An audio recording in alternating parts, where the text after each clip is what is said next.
je m'appelle Dave Fromberg, je suis professeur assistant à l'université de Yale, spécialisé dans la reconstruction des membres et les troubles neuromusculaires.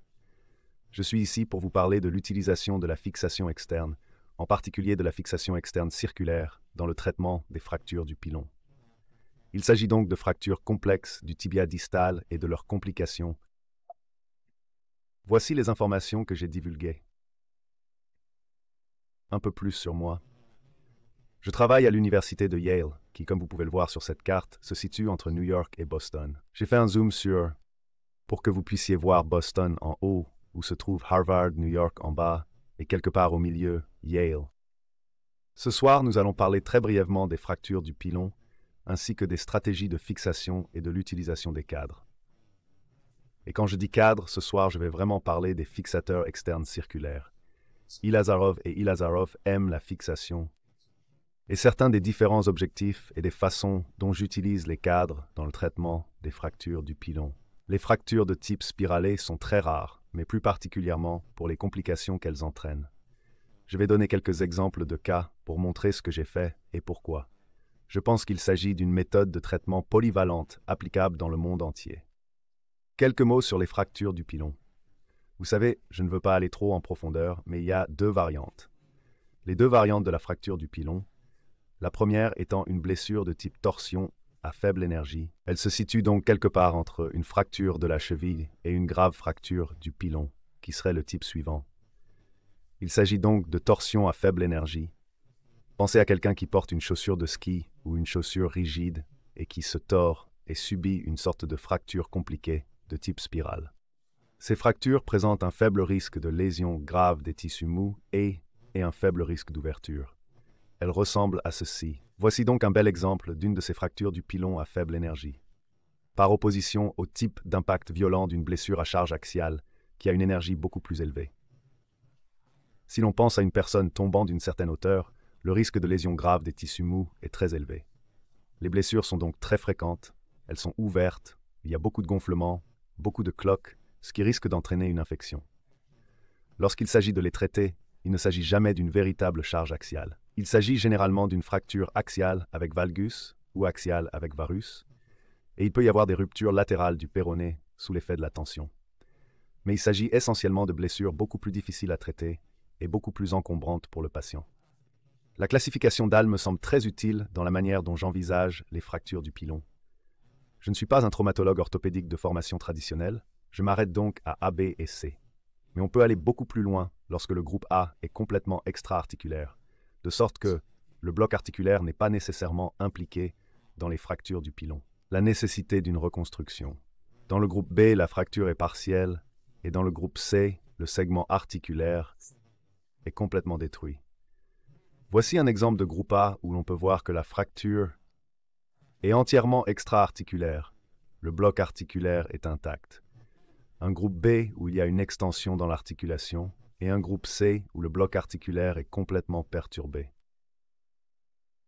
Le problème avec les fractures de la ligne P, et il s'agit d'un article classique de la JBGS en 2003 par Pollock et al., qui a vraiment montré cela après ces fractures du pilon de type Platon à haute énergie. Je suis désolé, les fractures de pilon, ce que vous pouvez voir ici, c'est que les scores de fonction physique SF36 ne sont vraiment pas très bons. Il s'agit donc d'une lésion dévastatrice. Si vous comparez cela à l'insuffisance cardiaque congestive, à la lésion vertébrale, au fait d'être sous dialyse, vous savez, au traumatisme multiple, au diabète, une fracture du pilon entraîne une charge de morbidité considérable. Ce qui nous amène à nous demander quelle est la meilleure façon de les traiter. Donc si les résultats sont très mauvais, il doit y avoir une meilleure façon de faire ou une pire façon de faire. Donc, je pense qu'il est très important dans des discussions comme celle-ci de comprendre les objectifs. Il existe de nombreuses façons différentes de traiter les blessures orthopédiques, mais nous, en fin de compte, nous aimons vraiment rétablir l'alignement normal. Et lorsque nous parlons de reconstruire les fractures de pilon ici, nous voulons vraiment parler de la surface articulaire du tibia distal. Sur une radiographie, ce sont donc les deux images, les deux mesures qu'il faut garder à l'esprit. Ce sont donc les de l'hôpital Sinai de Baltimore. Ce sont des vues classiques d'alignement des membres que nous aimons utiliser, montrant l'axe mécanique modifié dans le plan sagittal où l'angle antérieur du tibia distal serait de 80 degrés soit environ 10 degrés d'ouverture antérieure. C'est ainsi que l'on peut voir les choses, ou 10 degrés supplémentaires vers l'avant pour empêcher l'astragale d'empiéter lorsque le patient entre en dorsiflexion. Vous pouvez donc imaginer que si l'ADTA est supérieure à 90 degrés, il y aura un empiètement antérieur si elle est trop haute. Au-delà de 80 degrés, l'astragale peut être instable, glissant vers l'avant, alors que dans le plan coronal, il y a un conflit entre l'astragale et l'avant. Il y a aussi l'angle latéral distal du tibia, qui avoisine les 90 degrés. C'est pour cette raison que nous préférons ne pas être en valgus ou en varus. Il y a aussi, bien sûr, la déformation du plan axial, mais nous nous concentrerons sur celle-ci aujourd'hui. La radiographie de la blessure est très importante, car elle détermine la force que vous devez contrer. Ainsi, si vous utilisez une approche ouverte pour une fracture du pilon, vous posez généralement une plaque sur la concavité. Il est beaucoup plus facile de la pousser. On peut imaginer que la plaque est fixée à la diaphyse et que le reste de la plaque va pousser contre la force de déformation. Donc si vous regardez la première varisation, c'est quelque chose que nous pourrions probablement envisager de mettre une plaque médiale pour contrer cette fuite médiale de la varisation. En revanche, dans le cas d'une rupture en valgus, nous mettrions probablement une plaque latéralement. La charge axiale, il faut mettre des poids partout. Mais on peut aller un peu plus loin. Je veux dire, si vous regardez ceci, je vais le faire lentement pour que vous puissiez y réfléchir dans votre tête. En commençant par la gauche et en allant vers la droite, le premier, si nous l'évaluons, est en varus. Alors comment le placeriez-vous? Oh, je suis désolé. On mettrait probablement en place une plaque sur le côté médial alors que pour le second, on envisagerait de le mettre en place sur le côté latéral. Celle-ci semble sortir par l'avant, on pense donc à une fixation antérieure, alors que cette dernière du côté droit semble instable avec l'astragale se déplaçant vers l'arrière. Il faut donc rechercher une approche dorsale ou une fixation dorsale à l'arrière du tibia. Je vais passer en revue quelques études.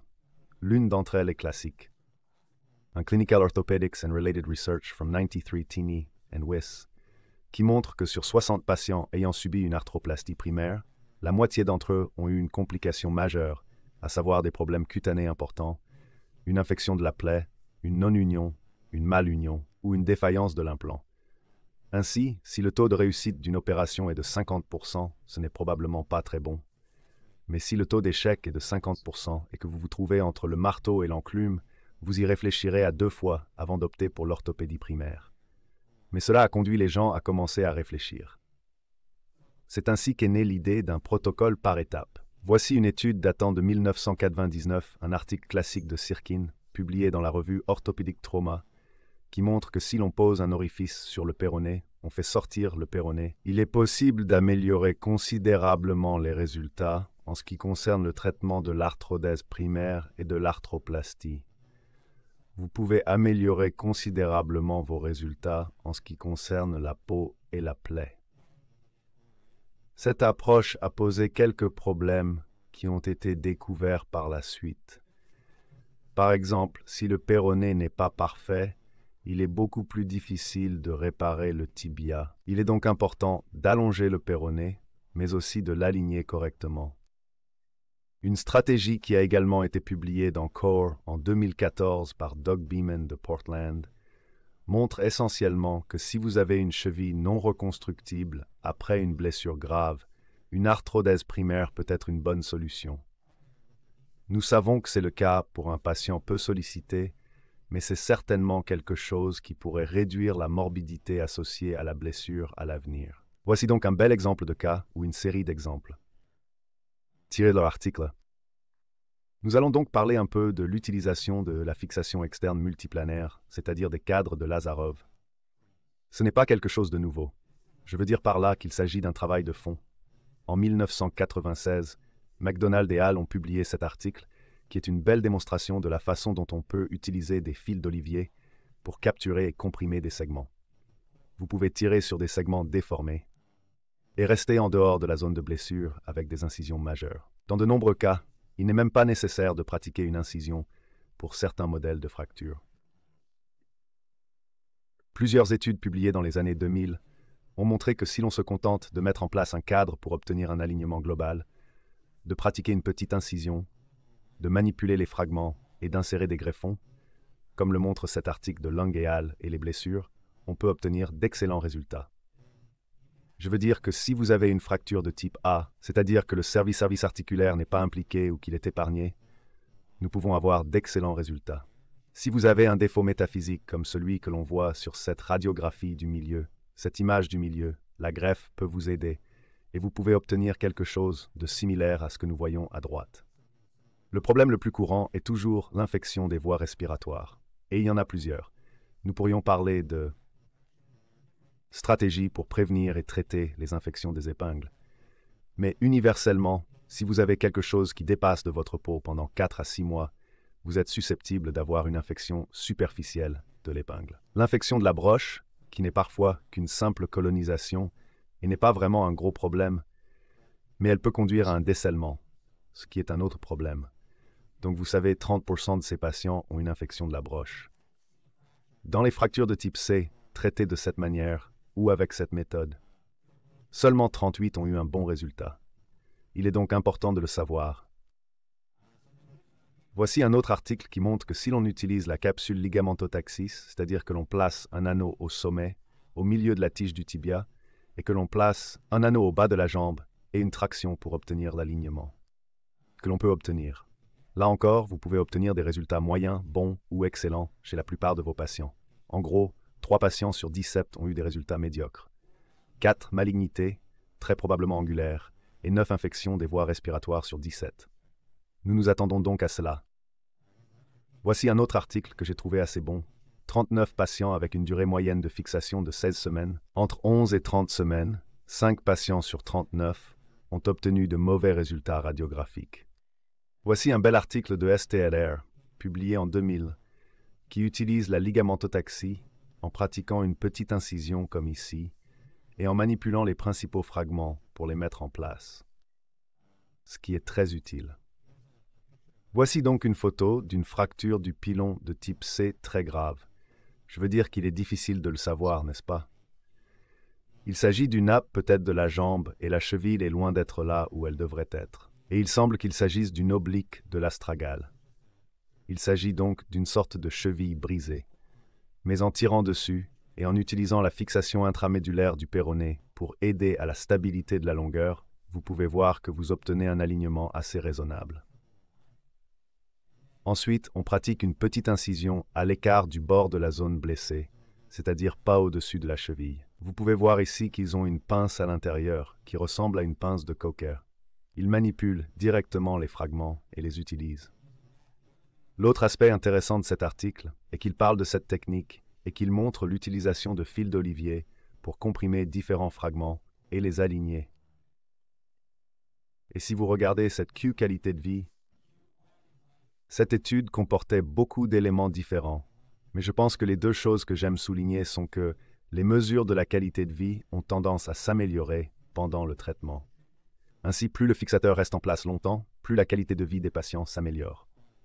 C'est logique, car l'intérêt d'utiliser un fixateur est de pouvoir utiliser le membre de manière fonctionnelle et de maintenir la stabilité. C'est très bien. Mais lorsque vous commencerez à vous sentir mieux, que votre gonflement diminuera, que vous commencerez à guérir et à faire de la cicatrisation osseuse secondaire et que vous serez moins douloureux, vous utiliserez davantage votre jambe et très probablement votre qualité de vie s'améliorera à mesure que vous utiliserez le fixateur dans votre vie quotidienne. Et vraiment moins de douleur et tout le reste. Mais l'autre chose est qu'il a été démontré dans cet article qu'il y a un taux de dépression significatif. Il s'agit d'une étude psychologique ou d'une mesure psychologique, non pas d'un taux de dépression articulaire, mais d'un taux de dépression psychologique 8 semaines après l'ablation du cadre. Ainsi, même si les patients voient leur qualité de vie s'améliorer, le traitement de leurs blessures ne prend pas fin lorsque vous déclarez qu'ils sont radiographiquement guéris. Skal Skurtenu. Ma stratégie lorsque je suis sûr et que j'examine des fractures du pilon est la suivante. Premièrement, la chose la plus importante dans la gestion d'une fracture est la lésion des tissus mous. Est-elle compromise, c'est-à-dire qu'elle est ouverte? A-t-elle besoin d'une greffe immédiate? Puis-je faire quelque chose pour aider à la fermeture? Est-il très probable que la fracture soit rapidement compromise ou qu'elle le soit plus tard? Ce qui signifie que, ce que vous voyez sur le côté droit ici, ce mécanisme à haute énergie avec des ecchymoses significatives. Si vous regardez la classification de Czerny des lésions des tissus mous, Je veux dire que ce serait presque tout à fait à droite. Donc, va-t-elle être compromise maintenant? Est-ce que c'est Est-ce que c'est compromis maintenant ou est-ce que ça va l'être plus tard? C'est ce que je veux vraiment savoir. Si je fais une incision là-dessus, est-ce que je vais avoir des problèmes? Deuxièmement, je veux déterminer la lésion intra-articulaire. Est-elle reconstructible ou non? En d'autres termes, puis-je prendre la surface articulaire et la reconstituer? La lésion articulaire est-elle de type B ou de type C? Et s'il s'agit d'une lésion de type B, c'est-à-dire d'une lésion articulaire partielle, puis-je la convertir en lésion de type A? Puis-je fixer le plafond et reconstituer la surface articulaire et faire comme si la ligne de fracture n'existait pas, puis mettre en place l'ensemble de la surface articulaire? En bloquant le tibia en arrière, c'est probablement la meilleure stratégie. S'il s'agit d'une fracture de type C, je peux peut-être m'en sortir si je peux faire un peu plus de fixation ou une plus petite quantité de fixation. Ici, par exemple, cette blessure n'a pas l'air trop grave. Il s'agit d'une lésion due à une charge axiale après un accident de vélo, de moto tout-terrain. Mais vous pouvez voir que l'alignement général est assez bon. Lorsque vous regardez le 7T, vous pouvez voir une perturbation assez importante de l'articulation. Mais c'est quelque chose que l'on peut très probablement reconstruire. Si vous regardez le plan sagittal du scanner ici en bas à droite, vous pouvez sans aucun doute placer une vis de blocage ou une vis de positionnement à travers cette ligne de fracture. Et cette ligne de fracture est certainement reconstructible. Il est donc très probable que vous puissiez transformer ce segment de fracture assez compliqué en une fracture de type A avec une fixation minimale. C'est d'ailleurs ce que le chirurgien a fait ici. C'est utile parce qu'une fois que vous avez déterminé la lésion intra-articulaire, vous pouvez regarder extra-articulairement et essayer de déterminer si en faisant un bloc articulaire, il me reste suffisamment de place pour que lorsque je place ce bloc articulaire le long du tibia à son alignement approprié, je puisse guérir ce problème. Quelles sont donc les chances de succès d'une cicatrisation osseuse primaire par rapport à une cicatrisation osseuse secondaire? Dans ce cas, il peut s'agir d'une guérison osseuse primaire si l'on peut comprimer suffisamment l'os parce il faut que le stock osseux restant soit suffisant. Si vous avez un vide osseux énorme, il peut être nécessaire de procéder à une greffe. Il peut être nécessaire d'aider à la cicatrisation osseuse secondaire, c'est-à-dire à la formation d'un cal qui finira par se transformer en os. L'autre chose très importante est que si vous décidez que vous allez avoir besoin d'une approche ouverte ou d'une assistance avec une chirurgie ouverte, vous devez vraiment comprendre où se trouvent les incisions potentielles. Ainsi, par exemple, si vous pensez que votre tibia a subi une rupture en valgus, mais que vous voulez plaquer le péroné pour le mettre à longueur, vous devez vous rappeler que vous pouvez aborder cela par voie antérolatérale et que votre incision du péroné ne doit pas compromettre le pont cutané entre votre incision antérolatérale et l'incision du péroné. Il faut donc bien réfléchir à ce genre de choses. D'accord. Voici le maître, le professeur Elizarov. C'est la raison pour laquelle nous sommes ici, pour parler. Je vais maintenant passer en revue quelques cas et quelques scénarios dans lesquels j'ai utilisé un fixateur externe circulaire pour traiter des fractures du pilon. Et je vais expliquer pourquoi je pense que c'est quelque chose que vous devriez avoir dans votre arsenal. Voici le cas d'une personne âgée de 31 ans. Il s'est blessé en faisant du snowboard. Ses jambes étaient bloquées dans des bottes et il s'est tordu et il a subi cette blessure. Elle est fermée. Si nous l'examinons, nous savons qu'il s'agit d'une blessure par torsion et qu'il s'agit d'une fracture du pilon à faible énergie. Il est donc peu probable qu'il y ait une atteinte cutanée grave, ou moins probable, devrais-je dire. Si vous regardez les radiographies, vous verrez ici un cliché AP du côté gauche et une vue de la mortaise qui montre que le segment articulaire semble être en grande partie intact. L'architecture peut être déterminée assez facilement. Sur le côté, il y a une grosse comminution de fractures extra-articulaires métaphysaires. Si l'on regarde son scanner, on peut dire qu'il s'agit d'une fracture de type B. En avant, le tubercule de Chaput est décalé, mais il semble que dans le plan sagittal, on puisse voir qu'il n'est pas bien aligné. Le tibia n'est pas allongé non plus. C'est donc un bon exemple de fracture de type B que l'on peut facilement, peut-être pas facilement, mais vous pouvez certainement la convertir en fracture de type A. Encore une fois, en regardant le rendu du CT3D, c'est peut-être plus facile à voir. c'est une fracture assez compliquée, mais c'est ce segment articulaire qui nous préoccupe le plus. Ma stratégie a donc consisté à essayer de la convertir en une fracture de type A. En ignorant tout le reste, ce segment articulaire est ce qui nous inquiète le plus. En ignorant tout le reste, ce segment articulaire est traité par réduction ouverte limitée. Donc probablement une incision de 1,5 cm et ensuite une contre-incision juste pour avoir mon clamp. Et avec la pince de réduction pointue, je la manipule du mieux que je peux et je mets une seule vis avec une rondelle. Ce fragment de fracture est maintenant bien fixé. Je peux donc passer à la phase suivante, qui consiste à appliquer un fixateur externe circulaire. Si vous regardez ceci, vous pouvez voir que j'ai restauré l'alignement coronal global et la longueur de manière très satisfaisante. Mais j'ai une translation antérieure. Cela peut être très difficile à voir à la fois sur le plan radiographique et sur le plan clinique. Il faut donc toujours s'entraîner à utiliser des substituts. Dans ce cas, j'aime utiliser le corps de l'astragale car je sais généralement où il se trouve. Je peux également voir le centre de l'articulation soutalienne de manière assez fiable.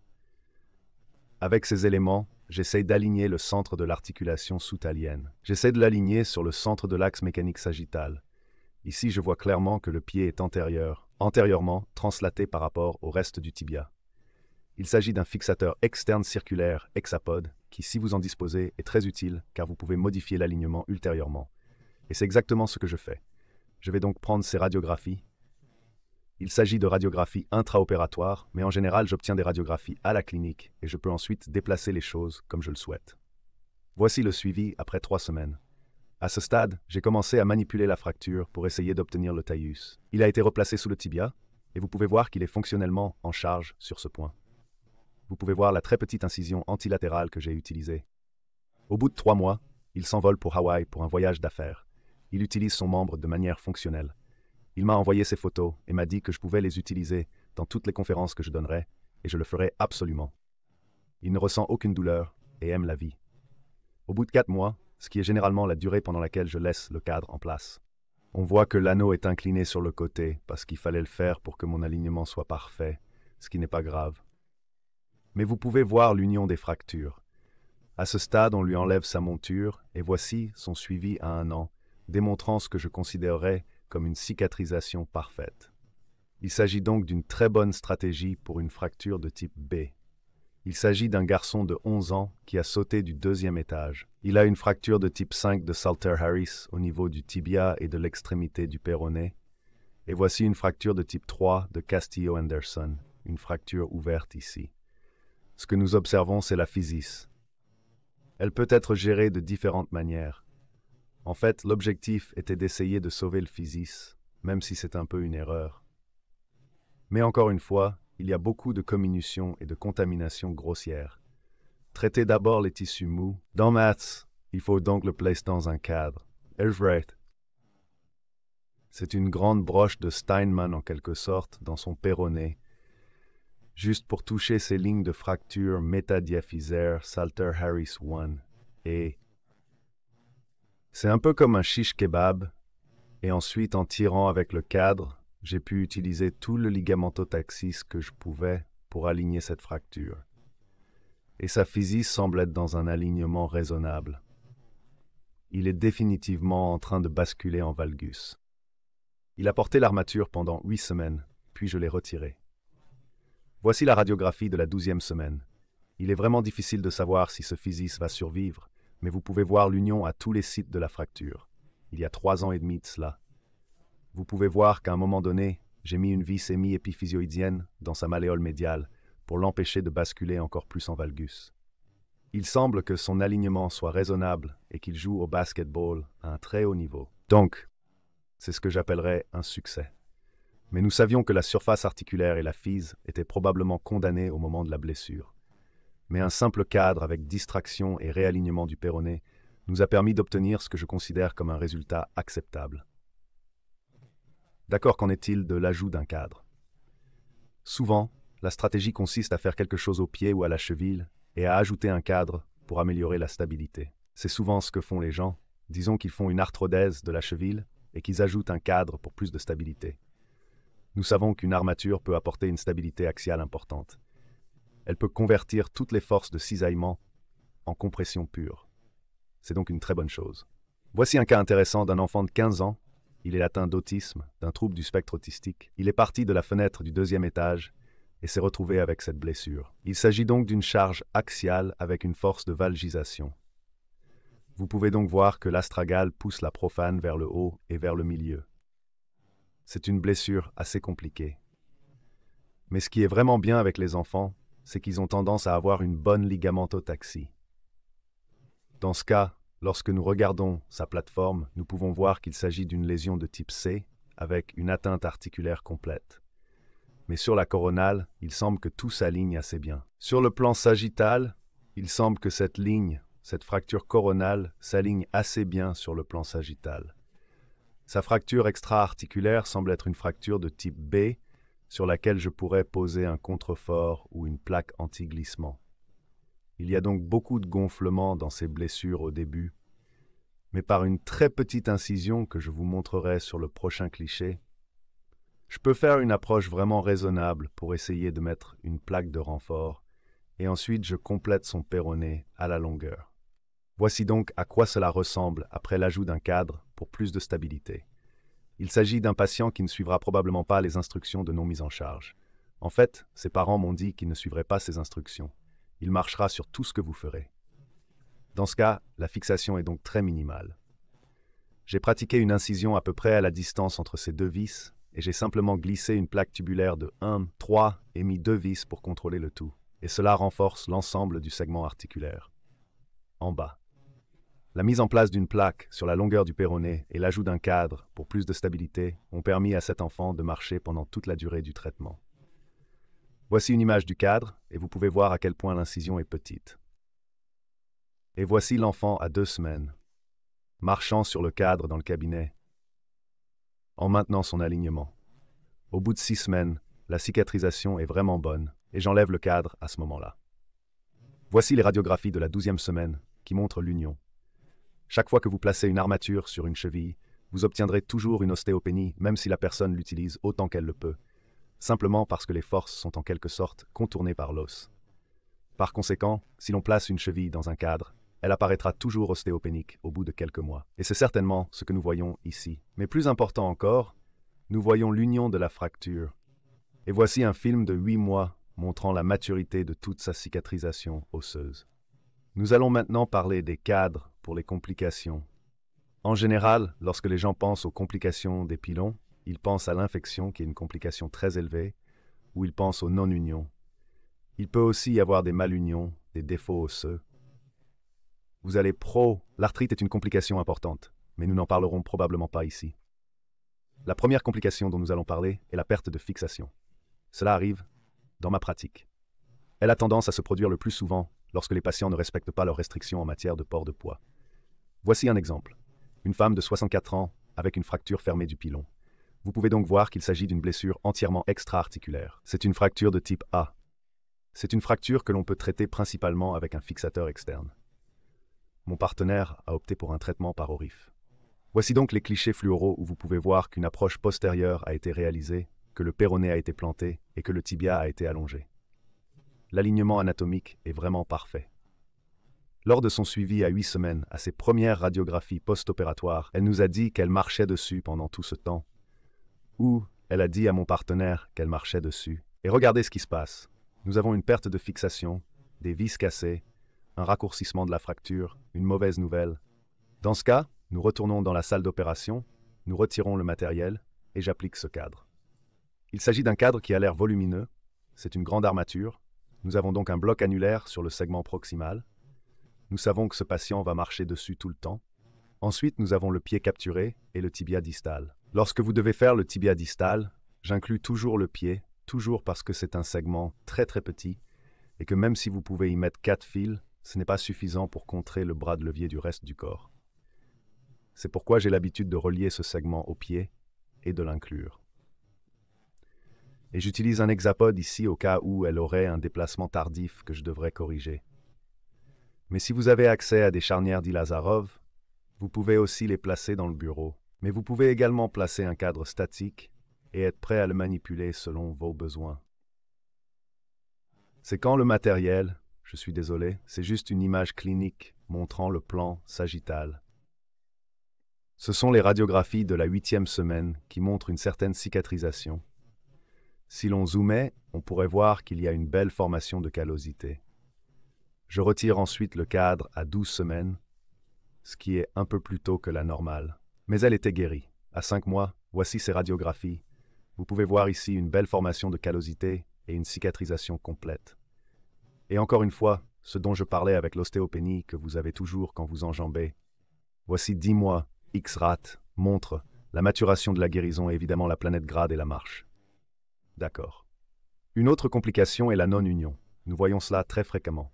Il s'agit d'un homme de 51 ans qui a subi une ORIF, c'est-à-dire une réduction ouverte et une mise en place d'une plaque du péroné et une fixation unilatérale en X il y a un an, il y a quelques années. Le problème, c'est que personne ne lui a jamais dit d'arrêter de fumer. Ce qui fait qu'il a un problème non syndical douloureux et qu'il n'a pas pu reprendre le travail. Il a vu mon associé qui lui a dit d'arrêter de fumer s'il voulait qu'on répare sa jambe. Et c'est ce qu'il a fait. Il l'a fait. Aujourd'hui, il a arrêté de fumer depuis 2 mois. Sa nutrition est excellente et il veut que l'on répare sa non-union. La première chose que je fais, et je m'excuse, je n'ai pas ces images, mais je les ferai si je sens qu'il y a peut-être une instabilité grossière. Je vais faire une radiographie de stress, et sa radiographie de stress a certainement montré qu'il avait une instabilité en valgus au niveau du site de la fracture. J'ai donc pu l'ouvrir. Si vous avez accès à la planification préalable avec des hexapodes, cela fonctionne très bien. Dans ce cas, je connais ma déformation. Si je planifie mes anneaux à l'avance, je peux préconstruire mon cadre et le stériliser. Ensuite, lorsque j'arrive dans la salle d'opération, je la glisse sur le patient et c'est parti. Voici à quoi ressemblait notre plan avant l'opération. Voici donc à quoi ressemble l'opération. Par une petite approche médiane, j'ai pris un ostéotome et je l'ai placé en travers. Il s'agissait d'une véritable pseudarthrose pour nettoyer tout ce tissu T et rendre à nouveau mobile cette... Dans ce cas, je pense que je n'aimais pas la façon dont le cadre préconstruit apparaissait et j'ai donc placé l'anneau en premier. Vous pouvez donc voir ici plusieurs fils qui fixent le segment articulaire et qui deviennent ensuite une sorte de fracture de type A, que l'on appelle fracture de la tête. Nous avons discuté précédemment de la nécessité de faire cicatriser le segment extra-articulaire. En post-opératoire, voici son alignement, qui est certainement acceptable. N'oubliez pas qu'il lui manque un segment de sa métaphyse. Les radiographies ne seront donc jamais tout à fait normales, parce que si vous avez un os trapézoïdal et que vous en coupez un segment, quand vous comprimez les deux ensemble, vous allez avoir un décalage. La malléole semble ressortir un peu plus, mais ce n'est pas grave. Le meilleur moyen de faire cicatriser cette chose est de la comprimer. Et c'est exactement ce que je fais ici, avec ce cadre à 6 axes. Je pense qu'Il hasard, j'ai dit que l'on pouvait comprimer les infections de l'os, alors j'espère que nous pourrons comprimer une non-union de l'os et obtenir une guérison primaire de l'os. 14 semaines dans le cadre, il commence à faire des callosités. En général, je ferai un scanner à ce stade, si j'envisage d'enlever le cadre. Mais pour lui, il était évident que son cadre, que sa fracture avait guéri. J'ai donc retiré son cadre à 16 semaines, et voici ses radiographies à 5 mois montrant l'union, et il a repris le travail. Et voici les radiographies à 12 mois récemment, et c'est ce que j'essayais de dire auparavant. Tant que l'alignement est bon, vous pouvez voir à quel point je l'ai comprimé pour qu'il guérisse. Ce segment du tibia est juste au-dessus. Il y a une inversion du métadie dans l'épiphyse. C'est pourquoi il apparaît de cette façon. Le suivant est un segment articulaire déficient. Il ne s'agit pas nécessairement d'une complication, mais plutôt d'un problème de traitement que nous rencontrons dans ce cas. Il s'agit d'une personne de 40 ans qui est tombée dans un grand fossé et qui a subi une fracture ouverte du pilon de type 3 que vous pouvez voir il y a 17 semaines. Avant qu'il n'arrive chez moi, il a été débridé et placé. Il s'agit d'un ciment d'écartement. Il a donc été débridé et placé dans un fixateur externe. 14 semaines plus tard, on lui a retiré son fixateur externe. Le chirurgien a tenté de fixer le segment articulaire, puis il l'a placé dans un grand espaceur en ciment, puis il l'a mis dans une attelle et me l'a envoyé. Il est donc maintenant guéri. Sa plaie est fermée et cicatrisée depuis 3 semaines. Et voici à quoi il ressemble. Il est tout d'abord très ostéopénique, vous pouvez le voir, mais ce n'est pas non plus une surface articulaire viable. Il a donc passé un scanner qui a montré que la surface cartilagineuse n'avait pas beaucoup de hauteur. Il est donc difficile de le montrer. Et je ne sais pas si cela signifie autant que ces fractures ne s'unissaient pas. Et l'apport sanguin est probablement limité en raison de la gravité de la blessure. Ici, il n'y a pas vraiment de segment articulaire. Que peut-on faire dans ce cas? Nous avons opté pour une arthrodèse.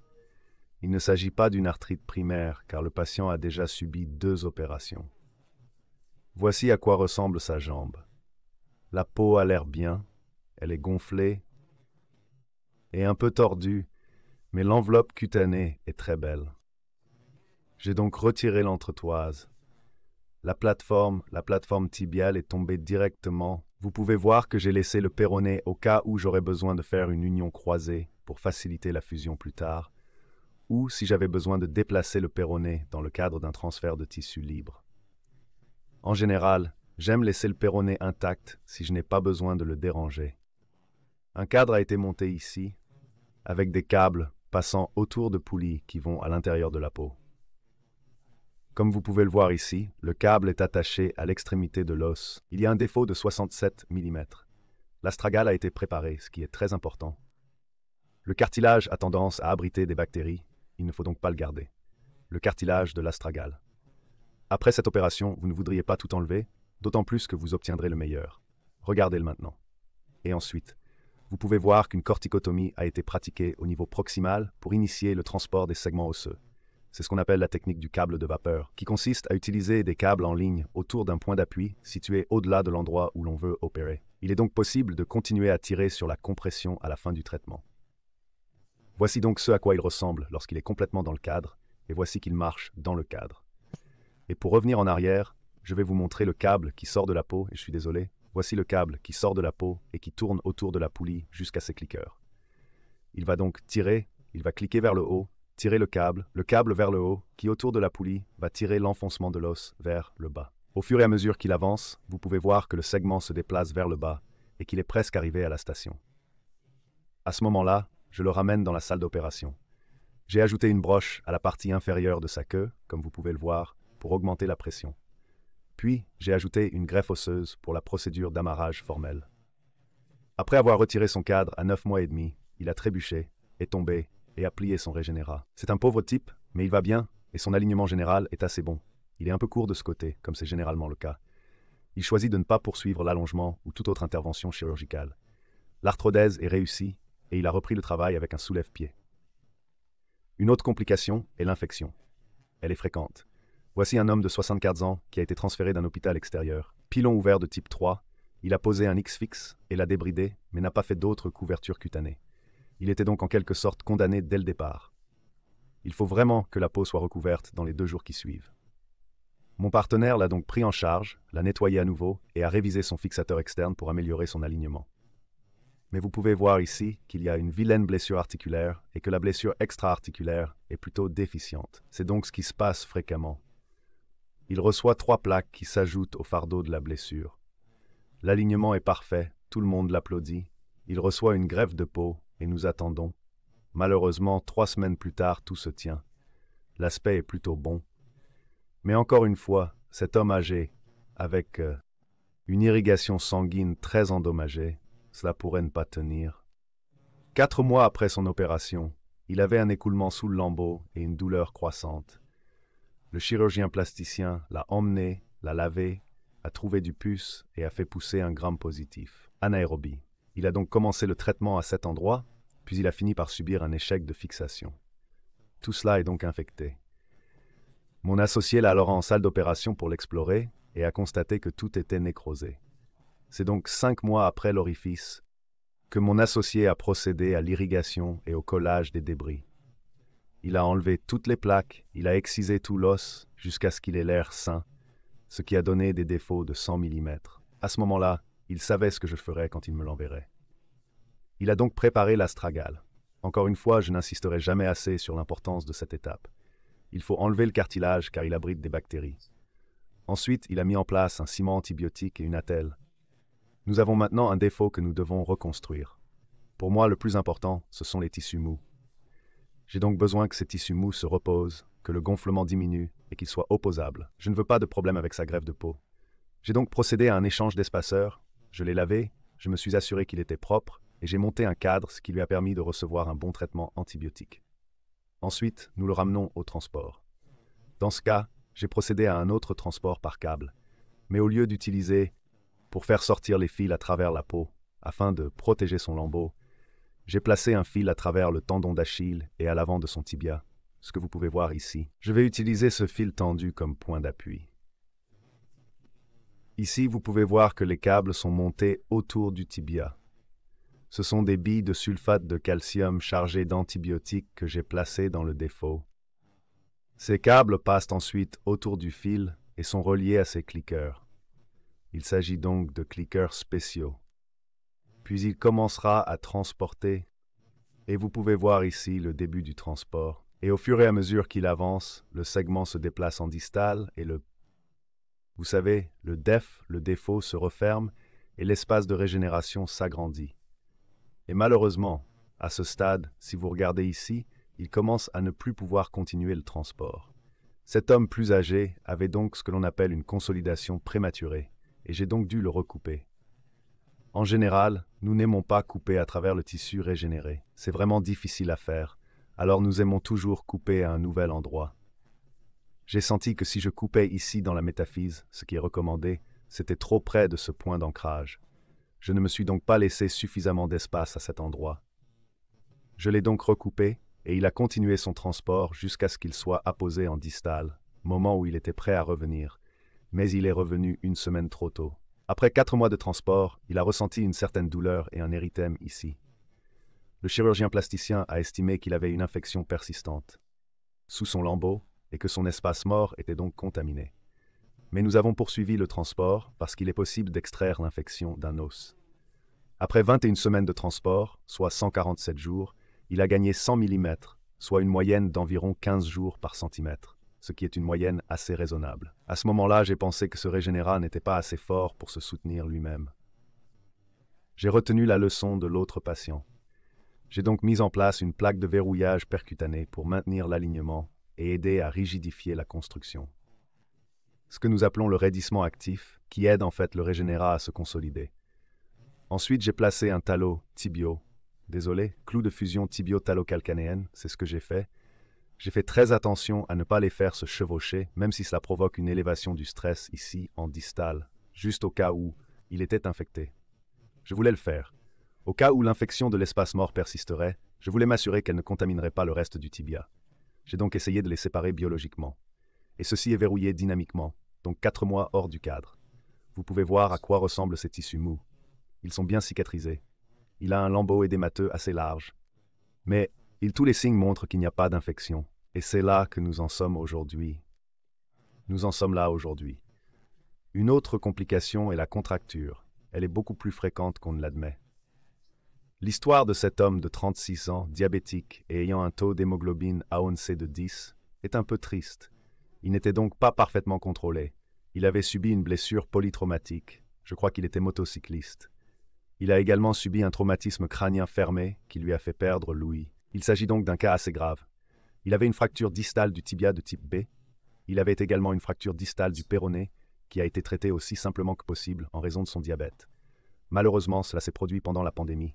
Il avait aussi beaucoup d'autres blessures. Son autre jambe a été blessée, son bras a été blessé, il a eu des blessures aux côtes et à l'abdomen, et je crois qu'il a également eu une blessure au bassin. En fin de compte, il est allé dans un centre de rééducation, et à cause de la pandémie, on l'a en quelque sorte laissé au lit. Et si vous restez au lit, vous finirez. Tout le monde sait qu'on finit par avoir une équinoxe. Tout le monde sait qu'on finit par avoir une contracture équine. C'est exactement ce qui lui est arrivé. Et le problème avec une contracture équinoxiale de 60 degrés, c'est qu'il est très difficile de faire de la rééducation après cela. Voici une photo clinique, après que je l'ai emmené en salle d'opération et que j'ai retiré son matériel pour ouvrir son incision.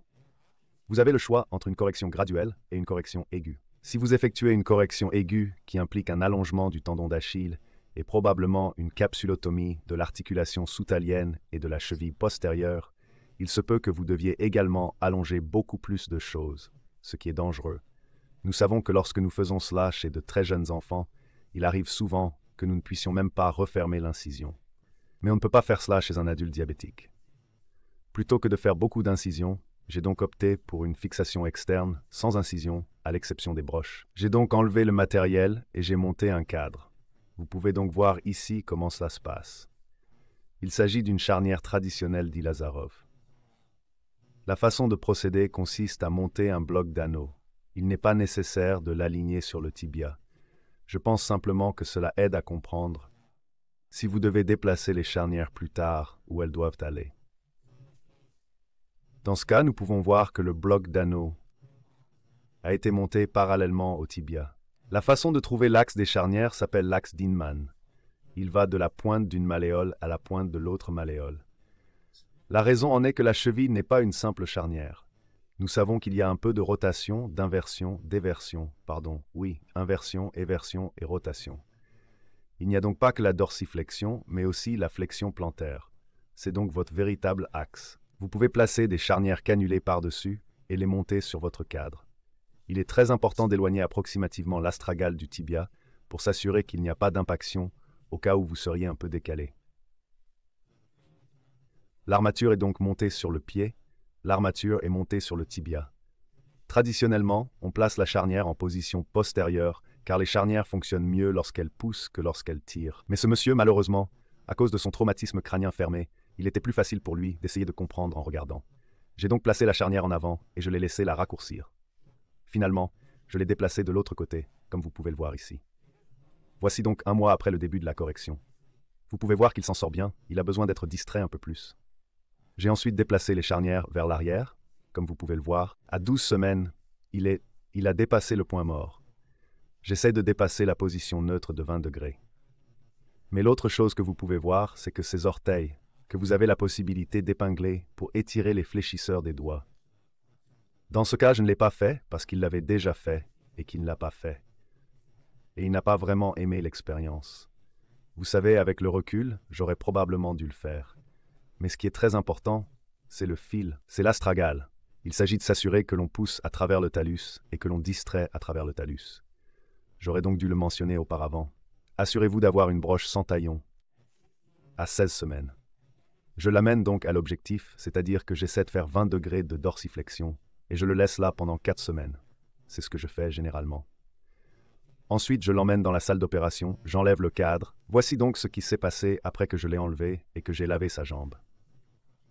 Il présente ensuite des contractures résiduelles de flexion des orteils, pour lesquelles j'effectue de simples tinotomies percutanées. J'essaie de ne pas faire le FHL parce que je pense qu'il est important pour la marche, mais pour les petits orteils, je ferai certainement une ténotomie FDL. 9 mois après l'ablation du cadre, il reste planigrade et est très heureux. C'est à peu près tout ce que j'ai à dire. En résumé, les fractures du pilon sont des blessures dévastatrices, et nous savons Ces cas sont dévastateurs, non seulement pour le chirurgien, mais aussi pour les patients.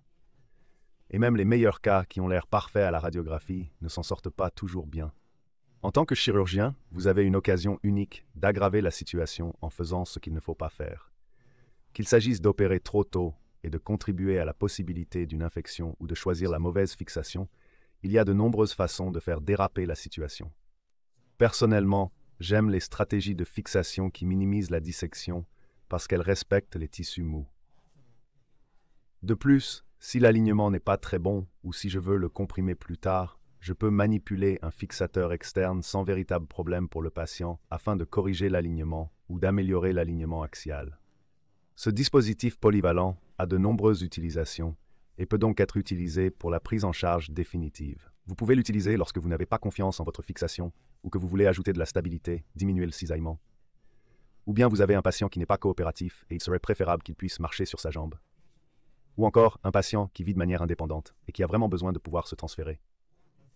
Ou encore le patient qui a subi de multiples blessures et qui n'a que cette jambe comme blessure, alors que l'autre jambe présente peut-être une blessure sur laquelle il ne peut pas porter de poids. Si vous leur donnez la possibilité de se tenir debout pour transférer et de pivoter, vous améliorez certainement leur rééducation au cours des 6 mois à 1 an à venir. Et puis bien sûr, vous savez, les complications sont fréquentes. Ce sont des blessures dévastatrices. Les complications arrivent à tout le monde. Et je pense que le fixateur externe est très utile pour gérer les complications. Sur ce, je vais conclure. Je vous remercie de votre attention. Si vous avez des questions, ou des considérations sur les choses que je fais différemment ou si je peux vous aider avec vos cas ou vos cadres, n'hésitez pas à m'envoyer un courriel. C'est mon adresse Twitter. Mais envoyez-moi un courriel. Je vous promets de vous aider pour les cas. Et j'espère que vous passerez un bon moment à cette conférence.